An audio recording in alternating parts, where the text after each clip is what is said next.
Puluhan sapi ini mencari makan di tempat pembuangan sampah di Kecamatan Sombo Opu, Kabupaten Goa. Lokasi pembuangan sampah di pinggir jalan ini dimanfaatkan untuk melepas liarkan ternaknya untuk mencari makan. Sementara sampah yang dikonsumsi disinyalir mengandung bakteri dan juga logam berat. Kepala Dinas Peternakan dan Perkebunan Kabupaten Goa menyayangkan tindakan yang dilakukan para peternak sapi tersebut. Daging sapi yang makan sampah plastik dinilai berbahaya untuk dikonsumsi manusia.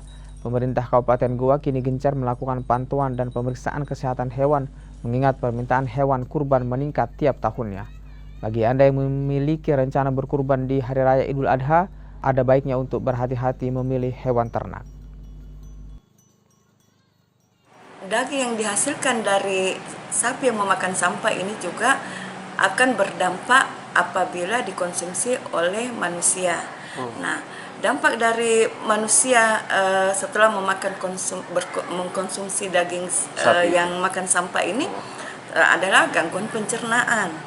Kemudian daya tahan tubuhnya menurun serta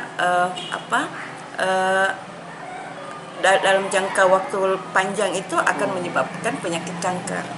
Nah, himbauannya kami kepada para peternak yang menggembalakan sapinya di tempat